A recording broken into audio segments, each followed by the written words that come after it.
Hello, and welcome to Talk Early to Me, where we dive deep in the world of early education. I'm Dania. And I'm Tamara. And each week we're exploring everything from headline stories, child development theories, new research, and real-life classroom experiences. Whether you're a parent, teacher, or caregiver, you're in the right place to discover practical tips, strategies, creative and inspiring ideas, along with the best practices that make early learning fun and meaningful, while you build the foundation for a lifetime of success. Welcome back, listeners. Welcome. We are on episode, drum roll, we don't have that sound effect. Episode 5.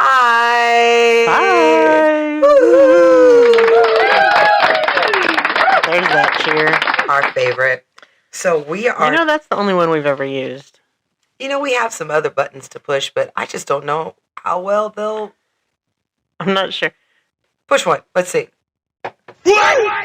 See, I'm thinking that just doesn't match. I might be able to use that a few times when you say some things, though. Oh, really? Oh, okay. Okay. It works. Okay. I see how we're going with that. All right. So maybe, every episode we're just going to, play with press a new sound effect and see if it matches what we're doing. I don't know. That sounds very preschool of us. It is. Yeah. Play with the buttons. See what it makes. See what it does. Cause and effect. Love it. All right. Absolutely. All right. So we're on early literacy, developing a love of reading from the start. Gosh, love this topic. My most favorite topic ever. I'm surprised it took us 5 episodes to get to it. I know, considering how much we both love it. Yeah. Yeah. It really is, that's food for thought. Why didn't we start with early literacy? I think that we've been trying to hit the hottest topics. Early literacy is a hot topic, but it's a continual topic. It's an important one that is a focus of most preschools. Mm-hmm. We're always trying, how do we get our literacy numbers up? How do we get more people engaged? So it's one of those things that we know it's important, but I think it's just something that's important. Mm-hmm. So we know it's there. Yeah. And then we try to put it into everything that we do. Well, it fits into everything that we do.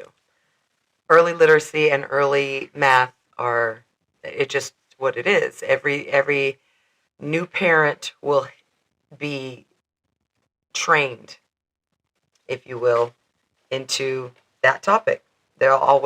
Somebody's always going to be talking to them. Read to your baby while you're still pregnant. Mm-hmm. And, sing and count and do all these things while the babies are infants, and every toy that they have for infants and toddlers are surrounded by, the early literacy, early numeracy genre. Right.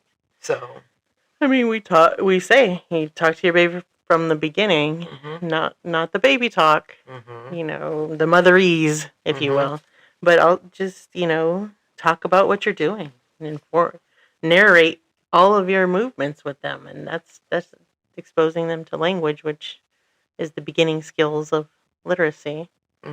So yeah, this is important. So when we talk about early literacy, though, we're not talking about them learning to read early. I really let's start with the basics. That is not what it is. Early literacy is what they know about reading and writing before they learned how to read and write. Developing the skills they need to be able to read. Foundational Yes. Writing, reading, comprehension skills. Fluency. Oh, Since we're throwing out all the fun words. Yes, fluency is good. Fluency is great. I used to, I've worked with people before who read like this, and story time killed me. I could not handle it. I just could not. And the kids, they were not appreciative either. It was not.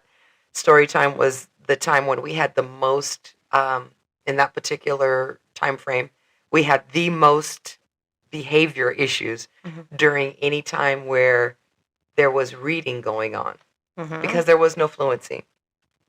So that's a really important thing. I was talking to a friend. You said comprehension. Woo. It's a rough morning. Comprehension. So reading comprehension. And I was talking to a friend the other day, and I was telling her that my early years, I had reading comprehension problems. Mm. And so I was telling her that I was pulled out of class and brought to what I consider a closet. It Well. was like a janitor's closet. Mm-hmm. And had to do, I just remember sitting there. I don't remember the work, but I remember sitting there and working with this person who I don't remember being nice either. Mm-hmm. I don't know about my early school years. I don't Like know. they're What were clouded. you? Yeah. They're clouded. But I was thinking how far we've come in helping children with those literacy skills versus I see this person coming into the room and calling me out and Tamara, let's go. And I, following with my head down and my arms to my side and not wanting to go to this little room because you're being called out. Mm-hmm. You're different because you don't read well. Mm-hmm. I remember being in the groups that were the ones that were the lesser readers, the slower readers. But it didn't help those skills. I created coping mechanisms for that, visualizing things in my head, things like that. And then I was an English major. I have a bachelor's degree in English. So from the skill and drill closet right, to a bachelor's degree. Right, and maybe, I was forced to figure out what worked for me. And I don't think that the interventions that I received were what helped me. But I just remember that. And so thinking, and I think that's what threw me into early literacy. How do we better help children learn these skills than get into the closet? Well, it's amazing now, ladies and gentlemen. This lady sitting across from me has read to me before, and we were in a classroom once, and she found a book that was most hilarious to the both of us. And because we both like early literacy so much, children's books are really quite funny. They're hilarious, actually. And I think they're more funny to the adults usually. Yes, you're trying to get the kids. Hey, that was funny, and they're like, what are you talking about? But she read a story to me, and I was 4 again, and sitting on the rug, busting up laughing at how she read the story and her intonations and the fluency that went along with it. It was amazing. So I think that comes through for both of us. Our love of reading, our love of literacy comes through when we both read to children. Just because that's what we love, and we make it enjoyable as possible for them because we want it to be contagious. We want them to also get this love. Books are fun, books are interesting, books are funny. Hilarious. I mean, one of my favorite books to read is the story of the little mole who went in search of who done it. Like, this mole, somebody pooped on his head, and he had to go figure out. I remember the first time I read it at Inland Preschool, though. I did things, that people are like, what? Why are you reading this book? Because it's funny, and the kids think it's funny, and we get to see everybody poops, and what is the shape of your poop, and what is the shape? Is this the shape? Nope, that's not my shape. I poop in 5 little balls. But the kids get a kick out of it because this mole is really angry, and he has like a toupee of poop on his head. Come on. So if you're looking for it, it's called The Story of the Little Mole Who Went in Search of Whodunit, and it's by Werner Holsworth and Wolf Erblwerk. And Orlbrook. What year was that? I know I read it years ago, yes, 2000. This is the best. It's been a little while, Let's but find the title page on here. Hopefully it's still available because it's worth a read, friends. It's worth a read, and kids get a kick out of it. It was 1989. That's when the book was first published? Originally published in 89. Wow. It was republished in 2007. 2007. Yeah. Wow. And so the last name, the spelling is HOLZWARTH.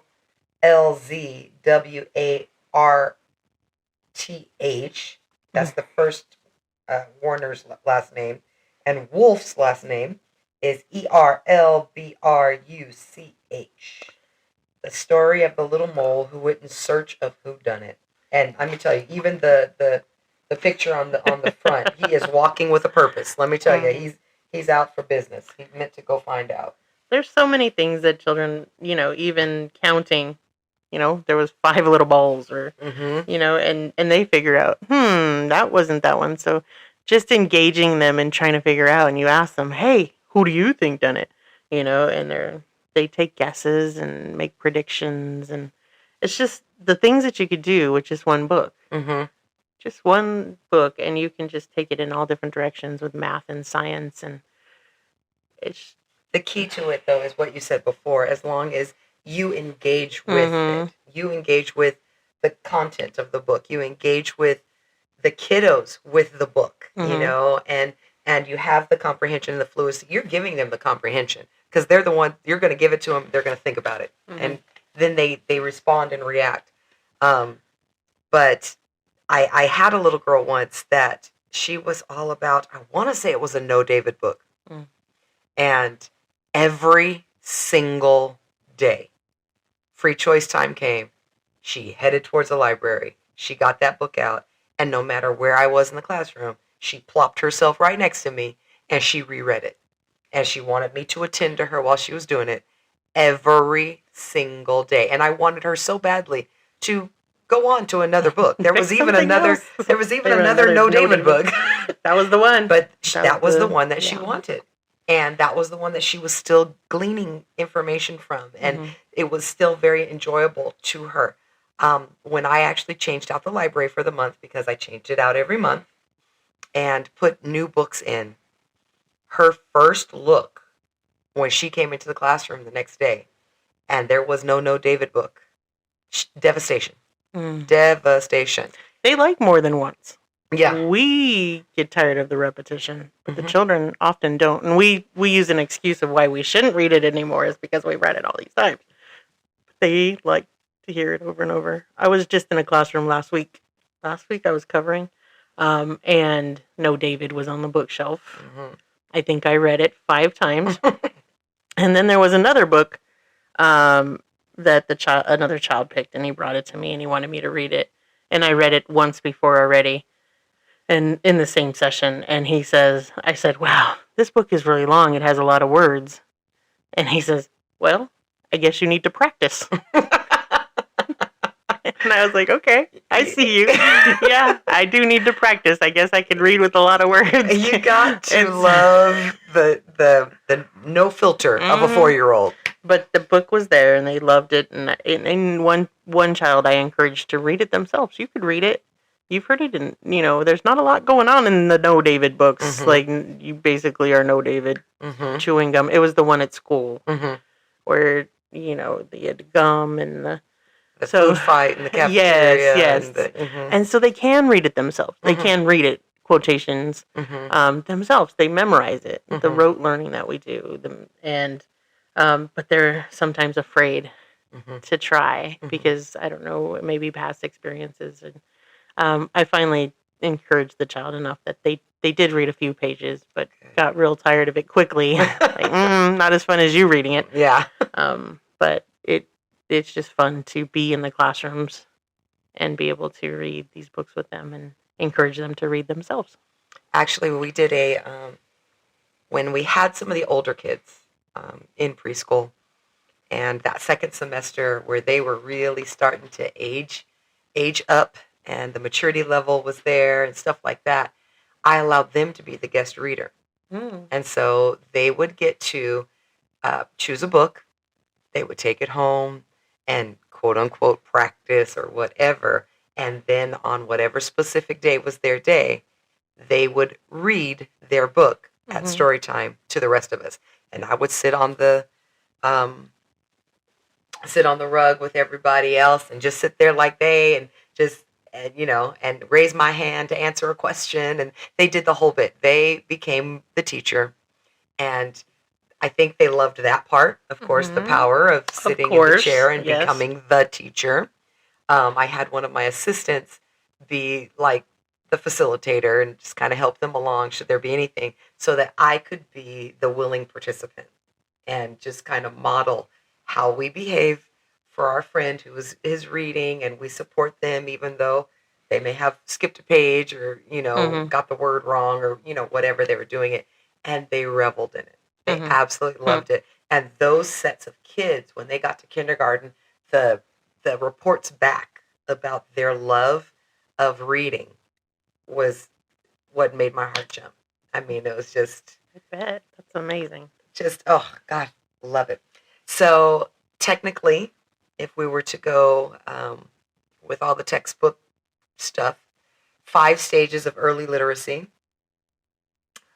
include alphabetic fluency, words and patterns, intermediate reading, advanced reading, and emergent literacy. Mm-hmm. But then if you go with more of a Head Start type of cultural approach, we're talking about alphabet knowledge, and we're talking about early writing, background knowledge, concepts of print, Mm. Oral language, phonological awareness.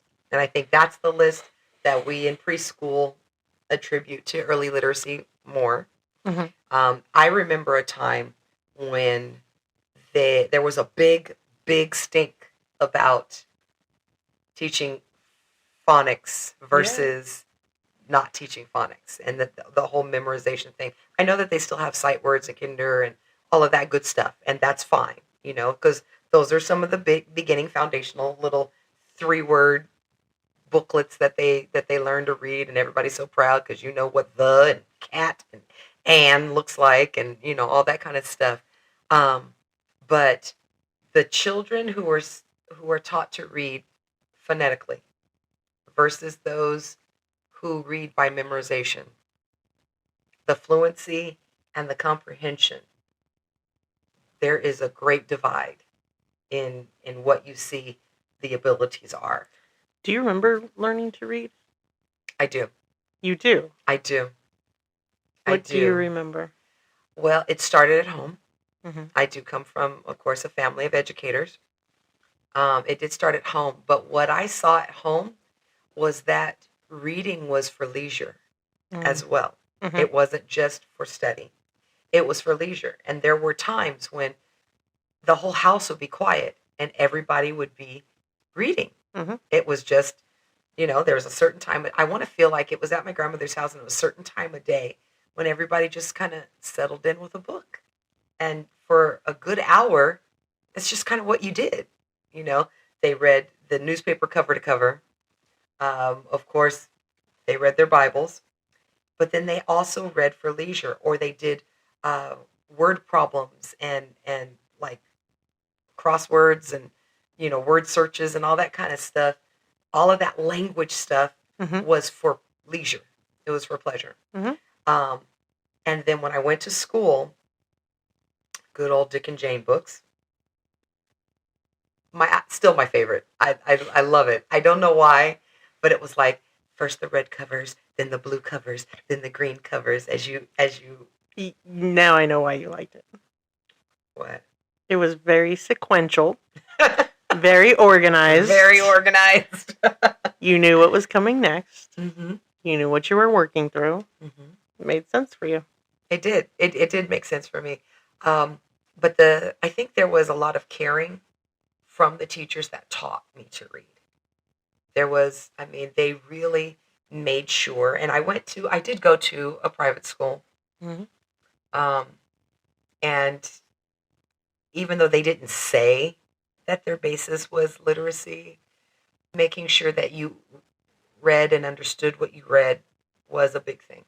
Comprehension Mm-hmm. was a thing.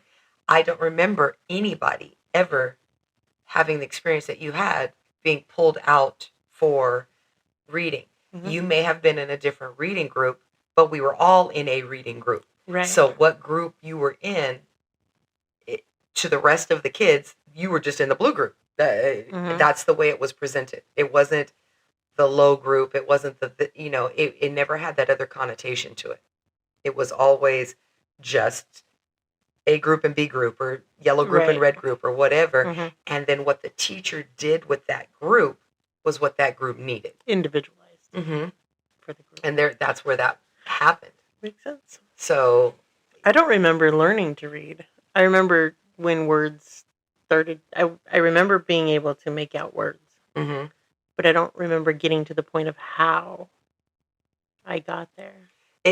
Lots of stories from my mom, and as she retells those stories, the memory comes back. Okay. And it's a lot of course, with the phonemes and phonetics. Mm-hmm. And she said that we would drive her up the wall sounding things out until we made those words. And my mom, of course, I come from my mom.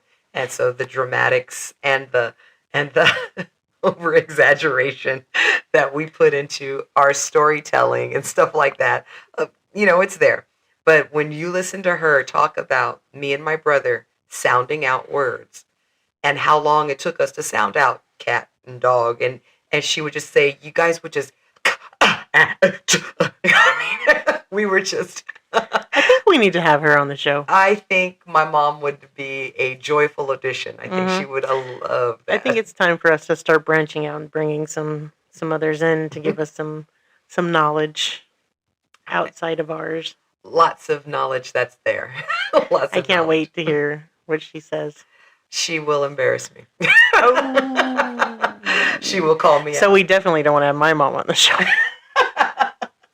I think your mom would be a hoot and a half, I think. Oh, I'm sure. Both of our moms together might be too much. Oh, maybe we should do a mom episode. A mom episode. All right. That could be fun. I don't know what topic, but... I don't know. I think maybe you and I would probably change colors. That might be fun during Mother's Day. Oh, that would be nice. Yeah, we'll think about that. Okay. Give us some feedback if you guys think that's a great idea. I already do, but I'm biased. So back to, the early literacy thing and where, when you were talking about learning by phonics. Mm-hmm. And, one of the big ones is zoophonics with the animals. And then they make a sound. So the alligator says, ah, and there's always a movement. So they found, making a movement, making a sound, having the animal. It's still rote memory. We're just learning, okay, that letter sounds like that. Or, the vowels sound like this. And so we found that that's a good way. I don't know. I think zoophonics is still around. It is. There's also Alpha Friends, which is also a derivative of the same kind of program. Every animal. With Alpha Friends, do people go through...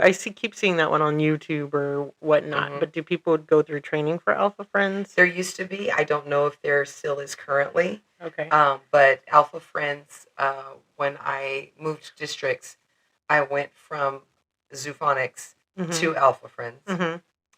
Different counties, different, curricula. And I found it to be the same. What Alpha Friends had that zoophonics didn't was not only the animal and the sound, the movement, there was another poem backstory that went with it. And so when I introduced that letter that week, I introduced, who that letter was. It was Edna Elephant.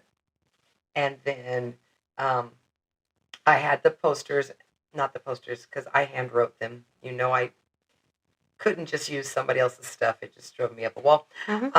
Where you wrote the first, the letter itself that you were focusing on was a different color than every other word, even if it was within the word, And so she had her poem, and we read her poem. Her poem coincided with music. There was movements that went with it. So by the end of the week, you could, play Alpha Friends bingo, and you could pick these things out. The problem that we saw with that particular type of curricula, both zoophonics, Alpha Friends, and stuff like that, is not all children said, that's an E. They would say, that's a Edna Elephant. They would say the name of the character. Yeah, and so that was the only thing. If you weren't super intentional about how you were using that curricula, you would get these kiddos that had the mixed messages going on, and that you'd have to fix. And so the feedback from kindergarten would be, they need to know that that's a J, not a jumping Jill. Yeah, what letter is this? Jumping Jill? Yeah. I do recognize the same things with zoophonics. We had the same issues. They could tell you what the letter sounded like, but they couldn't name the letter necessarily. Mm-hmm. I see that. What would you say to parents looking to use something in the home for learning to read? Number one, just reading with them. Start there. How to treat a book, how to, um, turn the pages and stuff like that. Those attention things that they attend to when they are reading at school. Those are foundational skills as well. Even though not everybody, even my college kids right now, are you reading real book or are you reading it on a Kindle or on Right. a, Yeah, we had that. Where were we when you had the that last discussion? conference that Oh, we the early presented at. educator symposium. Yes. And you had that discussion. Like one girl said she liked to read, and you Mhm. were very encouraged by that, and asked her what she likes to read on, and it was the Kindle. Yes. One Or of them was a Kindle, and the other student that answered was, "No, I like real books." right. I still get that in my classes. Some people are okay with reading it digitally, which are usually the younger children, Mm-hmm. younger students, not necessarily children, I I guess. guess not. No. But then the older students, like me, I want to have the book in my hand. Yeah. I want to be able to, put a tab on it and Mm-hmm. make a note on it. And same thing when, just reading anything, I want to be able to turn that page. Mm-hmm. And going back to the literacy skills, when we're doing our our our observations, we're looking for that ability to turn a page at the Mm-hmm. correct.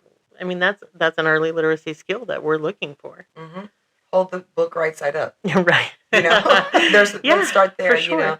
I know. Not eat the book. Let's not chew. But what's the beginning stages? Oral. They're putting it in their mouth. Mm-hmm. So that's why we give them the rubber books. Mm-hmm. Here's your rubber book. This is a book. It still has pages. They're still able to look at this piece and, when they can, turn a page and eat that page. Right. Which reminds me of a child who the book was Teeth Are Not for Biting. And he showed me, he put a big old bite mark in that book. Big old bite mark. But he was 2 still. But yeah. So our Teeth Are Not for Biting book at the school had bite marks in it for a really long time. And I just left it because it's kind of ironic. It is. I mean, you can't get a better visual than that. On Teeth Are Not for Biting, and there's a bite mark. But again, then we need to say, okay, what is he seeking? Yeah. For this? And in fact, somebody that we were talking to yesterday told me, we were talking about. Mm-hmm. They said their child went to inland preschool, and when they came, they said their child was a biter. Mm-hmm. And I told them, every child's a biter. Everybody's a biter. We're just at all different stages of biting. Mm-hmm. So, again, at the early ages, that's how we're learning. We're oral learning. We're put it in our mouth. Is it food? Is it not food? But I still want to chew it. Am I teething? Yeah. Put it as far back as I can. Right. So that's early literacy for an infant. It is. It really and is. Maybe 2-year-old. And that's okay to experience those stages. Mm-hmm. It's okay. We have to be okay with it being okay. Right. To circle back to what it looks like in the home, I think another thing that I would do would be to encourage parents to not kill and drill. Mm-hmm. Because that is going to turn them off immediately.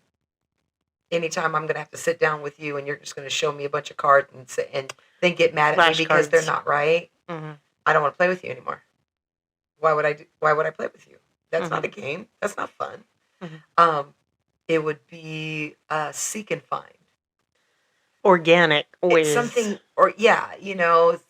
oh, look at that starts with, I used to tell parents at sometimes the first parent-teacher conference, depending on their child's skill, sometimes the second, that we were teaching them that what they learned at school happened outside of school. So we were crossing that boundary. It wasn't just the ABCs in Miss Dania's class. ABCs are everywhere. They're, everywhere. So we would start them with the logos and, all that environmental print and things like that. And parents, it didn't click with them that, yeah, they understood that. I mean, my mom told me that my very first red word was JCPenney. That's what she said. She said you got out of the car, you looked up, you saw, and we hadn't talked about where we were going at all, and you looked up and you read the word JCPenney. I was like, well, shout out to JCPenney then. Shout out. That must be the great. I guess my second one should have been Zodi's, but we won't go there. I'm dating myself right now. Yeah, don't have any idea what that is. Oh gosh. Okay, so now I'm way older than you. Okay. You're not way older than me. That's what doesn't make sense. What kind of place was it? It was kind of like I would have to say now a Target, I would say, because they had the best Zodi's? popcorn. And you could smell the popcorn when you walked in to Zodi's. Where was this? God, where was Zodi's? I want to say one was in El Monte. Oh, maybe that's why it was regional not in the area of San Bernardino County. No, it was LA County. Yeah. It was out because... Well, did you know Fedco? I did. Oh, okay. I know Fedco. That one dates me. Yeah, it does. See? It's like the same idea. Okay. Yeah. Anyway, best popcorn while you shopped, and then you could get clothes, shoes. Yeah, it's a Fedco. Household items, furniture, electronics, all that kind of good stuff. But All anyway, right. That was your second word, or it should have been your second word. That should have been my second word, but it wasn't. Got it. But circling back, what was I talking about? I got off your on first words and JCPenney, Zodi's. What was I talking about? At the home, organic language learning. Yeah, I lost it. Anyway, no, making sure that parent conferences. I got it. Okay, so making sure the kids knew letters and numbers, shapes, colors, all that stuff existed outside of the classroom. Okay. So when they went to the store, if you wanted that cereal, that candy, that whatever, they had to tell you the numbers that were underneath it. They had to tell you the letters that were on that box. They didn't need to read it to you because, I don't need parents getting all frustrated in the middle of Stater Brothers or anything like that. But they needed to attend to what was going on with that. Why is that? Why do you want that? What does it have on it? What colors are those? What shape? And having those conversations and bringing that information back into the classroom, and parents were just overwhelmed with what their kids did already know. Their kids were proud in those moments that, oh, you want to know what those numbers are? That's $2.99. That costs $2.99, and I still want it. You know it, and that's what they brought back, and they loved it, and they would tell me, I got to have that candy because I got to tell my mom that it was $1.99. Yeah, so you mixed even math and literacy. With Absolutely, absolutely. Because honestly, in early learning, they do go hand in hand many, many times. But taking that literacy that much farther and letting them, kids can't read McDonald's, but they know that M when they see it because it's already ingrained. Right. I think bringing that back to literacy is conversation, is talking to children. It's easy. And following with the conversation. Don't let it just end with, we talk about how conversations are. We don't just ask you a closed-ended question. That's going to end it. So really diving deep into trying to get them to have a conversation. And sometimes it's hard. Those conversations don't come easy. But if you're asking the right questions and you're asking and you're talking and telling and storytelling with them. I had one of my great nieces, we used to tell stories in the car, and we would make things up. And she was she would always say, tell me a story. And I would make up a story, and Candace would be the princess, or she would be the winner of the grandest prize, and there was always some kind of challenge, and she made it there or whatever, and then I would have her tell me a story, and it would be really short and really sweet, but that's where it started with her, is just storytelling together. Just tell me a story. Yeah, Reading at home. Mm-hmm. You know, you said that for you it was everybody was reading. Mm-hmm. In some houses, there's not a lot of time for it. Right. So making time to read the book together, or reading separately, but Mm-hmm. together, Yes. just to where they see you were reading and you enjoy it. Mm-hmm. I want to do that too. So I read at home too. I had a lot of books that I read. I was That was a pleasurable time for me as well. I used to read for pleasure. I would rather play outside. I would Well, much we rather all be know how I feel about outside. exactly. So we were kind of opposite in that sense. I would rather go outside and play basketball, but there were times, books caught my attention, and I'd want to read every single one in the series, and go to the library and get another one. Thank you for saying go to the library, because that was something that my mom did for us. I mean, um, when you're making sure that you're watching budgets and stuff like that, and you may not be able to always purchase. You may not. And they're getting expensive Yes, now. they are. Much more. I mean, that I get in trouble for being that person that always says, everything's so much money. Mm-hmm. But books are a lot of money now, and a lot of times you think, oh, I'm only going to read it once. Mm-hmm. You hope to go back to it again, but being able to read it once and then give it to someone else, or take it back to the library. Mm-hmm. And we have really good libraries. We do. We really do. My mom took us, and it was a Saturday morning excursion. I want to say once a month. Mm-hmm. And we would there was a park right outside, or the library had, a vast grass area and stuff like that. Eventually they did put in like a play structure near it, but she would take a blanket and we would have breakfast in the park until the library opened. And I mean, it was nothing but some Tupperware container with dry cereal. And then Shout out for Tupperware. Shout out for Tupperware. You know how I love Tupperware. And then another Tupperware container of the milk or whatever. And we would just sit, beautiful morning, the whole, everything in a movie set. Birds chirping and the grass was green and the, flowers were blooming. All of that. And we would sit outside and we would talk about what books we thought we were going to get. Stuff like that. And the day that I got my own library card, you would have thought I got my driver's license. I mean, it was like I was so proud, and that was my card, and I had to keep it safe, and I had to put it in my little purse and everything like that. I think you're Matilda. Am I? I mean, the library would open, and my mom would let us just go in and immerse ourselves, and we would pull books off the shelves and just lay in the aisles and read. I mean, this was the library that we were at was not a huge library at the time. They did have a children's section.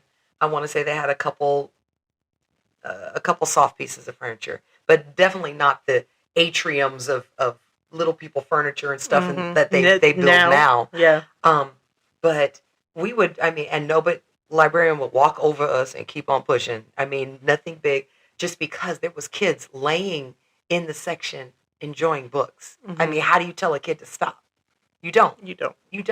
And then, when my mom found the books that she wanted and she had read for a while or whatever, and she would collect us and we would get to choose however many, they let her have extra so that we could choose our own off of her card before we got ours. And then we would take our books and we would so carefully take them back outside and everything, put them in the special book bag, the library book bag that we had that would be by the door ready for the next trip to the library when we were done reading. Go outside, play for a little while, then get back in the car and take our books home and have another reading time when we got home. Have lunch, and then the house would be quiet again, and we would be immersed in what we just brought home to read. Our imaginations were wild. We did not have a tablet. TV was different then. So it wasn't all about just go home and flip on a TV or a game system. You're really not that old, so... Well, technology moves quickly. Okay. It does. I'm sure you had Nintendo or Atari.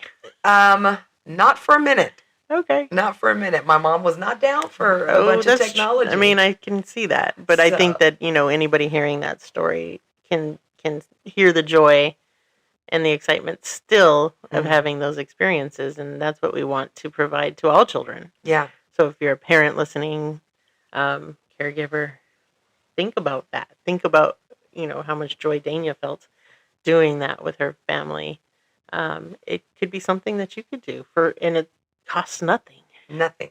I mean, you're taking your lunch, you're having a day, and you're not in the house and getting out and experiencing what we have to offer in our community. Because there's some really good libraries, and I think across, the United States, there's amazing places to take your kids and play or read and right. And if it's not your forte, there's somebody there who'll do it.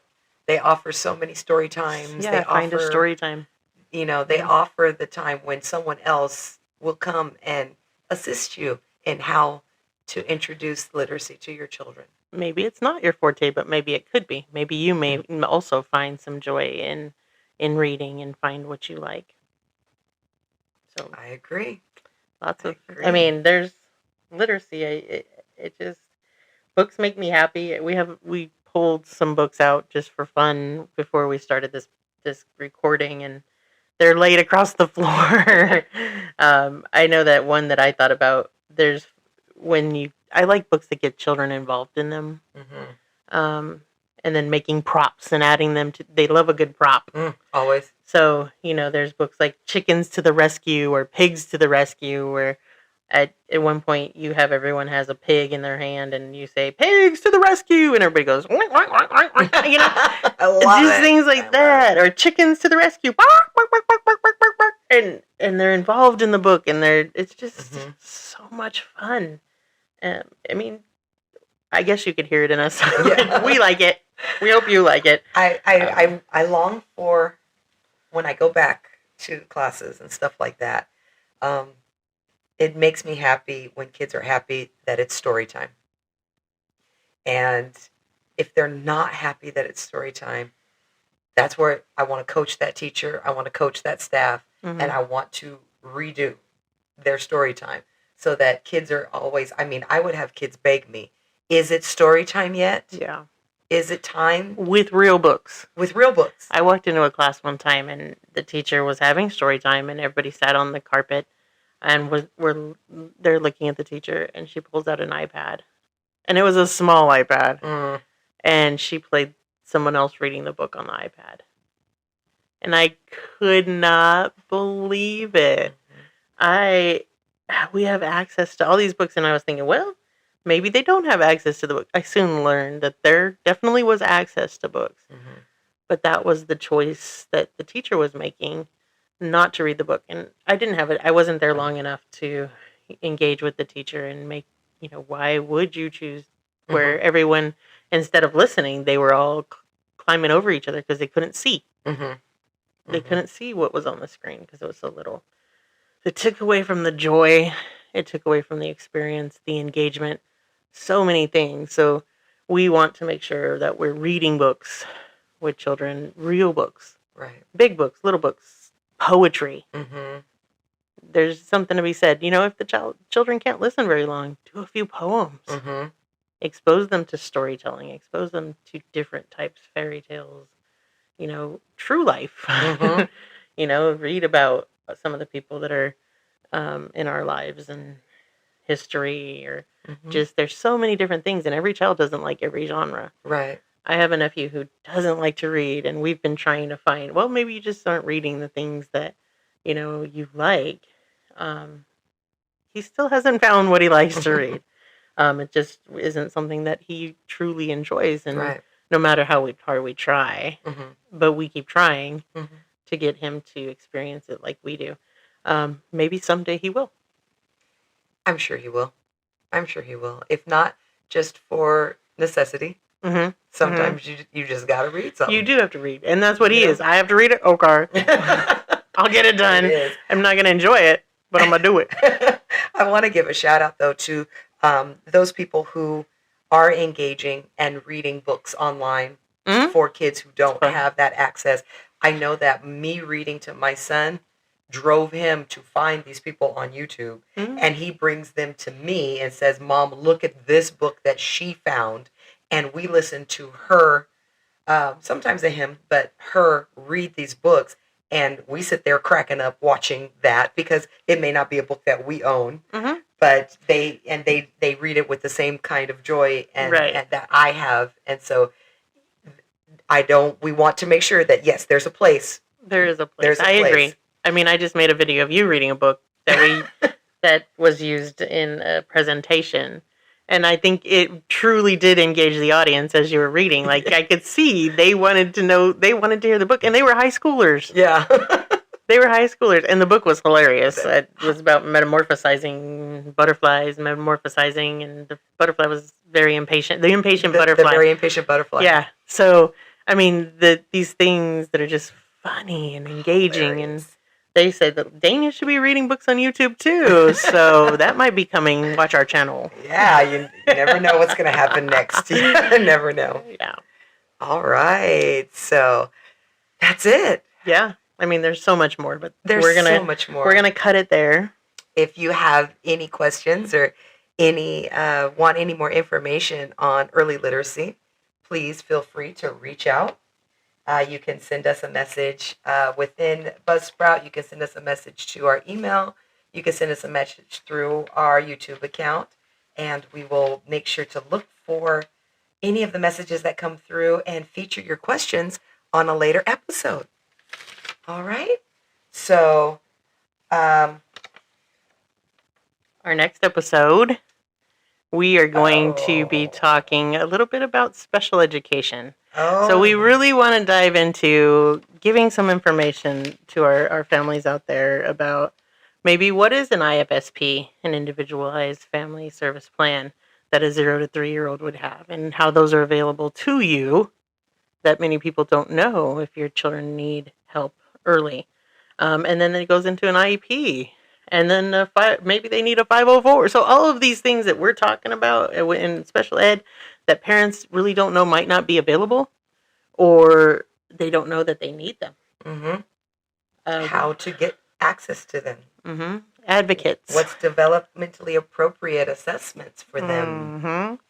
Right. So we're going to dive into that as much as we can. There's so much to it. We're just going to barely touch the tip of that iceberg, but we really want to start that conversation. So that's going to be in our next episode. All right. Well, stay tuned for that. So that's it for today's episode of Talk Early to Me. I'm Dania. And I'm Tamara. And we hope you've gained some valuable insights into the ECE world. Be sure to subscribe and share with others who are also passionate about early childhood education. Always remember, every moment can have a big impact on a child's development. And until next time, be safe.